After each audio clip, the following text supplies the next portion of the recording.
Ada seorang siswa bertanya di kelas tentang tamrotul ma'rifah. Pak, mohon maaf izin bertanya.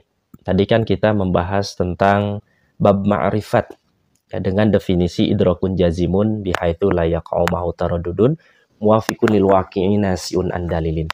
Kemudian Pak, mohon maaf, apa sih buah dari ma'rifat itu? Apa manfaat dari ma'rifat itu? Kemudian ciri dari ma'rifat itu apa? Maka di dalam kitab Nasaihul Ibad ada sebagian perkataan dari para hukama, an ba'dil hukama'i tamratul ma'rifati thalathu khisalin.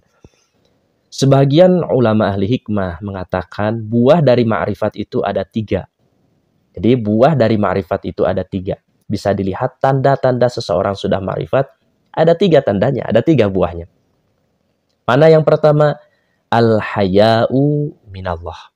Ini yang pertama, orang yang sudah ma'rifat itu mempunyai rasa malu kepada Allah Subhanahu wa taala. Malu oleh Allah Subhanahu wa taala.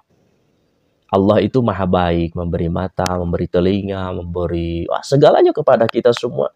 Orang yang ma'rifat kepada Allah itu kan malu kepada Allah. Bagaimana dia tidak berterima kasih kepada Allah Subhanahu wa taala sementara Allah memberikan kebaikan-kebaikan yang banyak. Berterima kasih itu dalam bahasa lainnya istilahnya adalah syukur. Bagaimana seseorang tersebut tidak bersyukur kepada Allah kalau dia sudah memiliki rasa malu kepada Allah Subhanahu wa taala.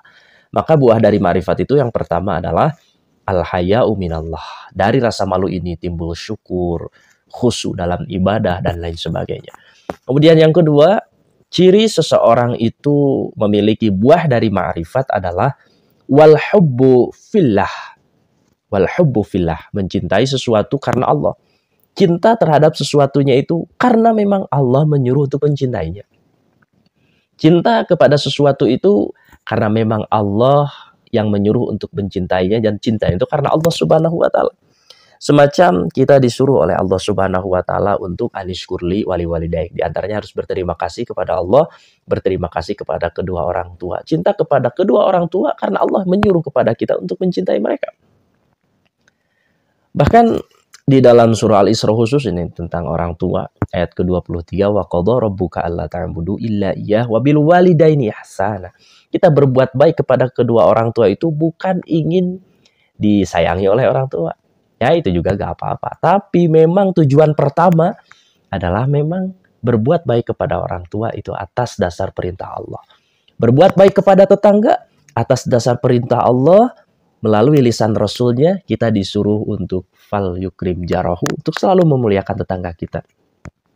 Berbuat baik kepada tamu kita bukan karena kita ingin diberikan sesuatu oleh tamu, tapi karena cinta kepada Allah Subhanahu wa taala. Cinta kepada sesuatu harus karena Allah. Allah menyuruh kepada kita untuk selalu fal yukrim dhaifahu, untuk selalu memuliakan tamu. Maka ciri seseorang yang sudah ma'rifat kepada Allah itu yang pertama tadi al-haya'u minallah, malu kepada Allah Subhanahu wa taala. Yang kedua, wal hubbu fillah, mencintai sesuatu karena Allah. Cinta kepada istri, cinta pada suami, cinta kepada anak harus karena Allah. Cinta kepada pekerjaan harus karena Allah. Dan ciri yang ketiga, di antara buah dari ma'rifat itu adalah wal unsu billah. Wal unsu billah. Berani dalam membela kebenaran karena yakin akan pertolongan Allah Subhanahu wa taala. Jadi seseorang yang sudah memiliki ma'rifat tidak ada lagi rasa takut di dalam hatinya. Dia selalu berani sebagaimana beraninya para aulia-aulianya Allah Subhanahu wa taala. Dan di antara ciri orang yang sudah dekat dengan Allah, para kekasih Allah, ala inna aulia Allah la khaufun alaihim walahum yahzanun.